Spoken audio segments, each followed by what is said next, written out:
Welcome my dear students and friends. All India exam format change হতে চলেছে।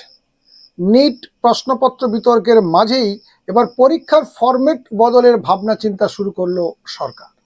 NEET প্রশ্নপত্র ফাঁস ঘিরে বিতর্কের মাঝেই এবার সর্বভারতীয় পরীক্ষাগুলির ধরনে বড়সড় পরিবর্তন আনতে পারে কেন্দ্রীয় সরকার। নিট প্রশ্নপত্র ফাঁসের পর সম্প্রতি আবার নেট ইউজিসির পরীক্ষাও বাতিল হয়।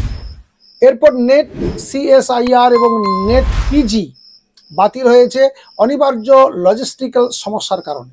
আর এরই মাঝে টাইমস অফ ইন্ডিয়া রিপোর্টে দাবি করা হলো সরকারের তরফ থেকে এবার সর্বভারতীয় প্রতিযোগিতামূলক ভর্তি পরীক্ষাকে যেই মেন্সের মতো ফরম্যাটে সাজানো হতে পারে। এর ফলে প্রবেশিকা পরীক্ষা বছরে একাধিকবার হতে পারবে এবং এতে পরীক্ষার্থীদের মাথার উপর থেকে চাপও অনেকটা কমে যাবে। আমেরিকার স্কলাস্টিক অ্যাপটিটিউড টেস্ট পরিচালনা করা এডুকেশনাল টেস্টিং সার্ভিসের সঙ্গে এই নয়া পরীক্ষার ফরম্যাট নিয়ে আলোচনা করতে পারে ভারতের ন্যাশনাল টেস্টিং এজেন্সি বা এনটিএ। এদিকে ন্যাশনাল টেস্টিং এজেন্সির মাধ্যমে যে পরীক্ষাগুলি হয় সেগুলির স্বচ্ছতা বজায় রাখতে 7 সদস্যের কমিটি গঠন করা হয়েছে সম্প্রতি। আর এই কমিটির নেতৃত্বে আছেন ইসরোর প্রাক্তন চেয়ারম্যান কে রাধাকৃষ্ণন। এনটিএর কাঠামো কাজের ধরন খতিয়ে দেখবে, সেই সঙ্গে পরীক্ষা প্রক্রিয়ার সঙ্গে সংস্কার করা এবং ডেটা সুরক্ষার নিয়ম কানুন আরও মজবুত করার বিষয়ে সুপারিশ প্রদান করবে এই কমিটি।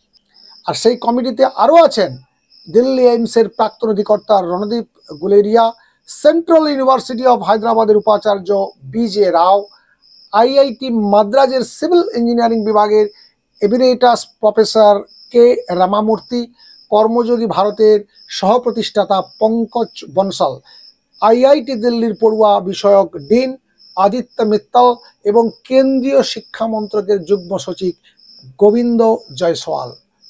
এর আগে নিট ইউজি 2024 পরীক্ষার প্রশ্নপত্র ফাঁস এবং অনিয়মের অভিযোগের পরিপ্রেক্ষিতে সুপ্রিম কোর্টে জমা পড়ে বহু আবেদন। বিহার পুলিশও তদন্ত চালিয়ে সালভার গ্যাংয়ের পর্দা ফাঁস করে। জানা যায় এক একটা প্রশ্নপত্র প্রায় 30 লক্ষ টাকায় বিক্রি হয়েছে। আর সেই প্রশ্নের উত্তরও দেওয়া হয়েছিল পরীক্ষার্থীদের। এরই মাঝে আবার ইউজিসি নেট পরীক্ষা বাতিল করেছিল কেন্দ্রীয় সরকার। আর জানানো হয় নেট পরীক্ষার প্রশ্নপত্র ডার্ক নেটে ফাঁস হয়ে গেছিল। এই আবহে পরীক্ষার একদিন পরই নেট পরীক্ষা বাতিল করে দেওয়া হয়। সিবিআই তদন্তের নির্দেশও দেওয়া হয়। আর এত কিছুর পর এখন সরকার বা এনটিএ ভাবনা চিন্তা শুরু করেছে যে টোটাল পরীক্ষার ফরম্যাটটাকেই এবার বদলে দেওয়া হতে পারে। এই ছিল গুরুত্বপূর্ণ আপডেট।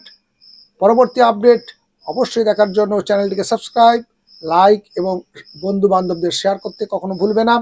সঙ্গে থেকো, দেখা হচ্ছে নেক্সট ভিডিওতে। ভালো থাকবে, সুস্থ থাকবে। Thank you.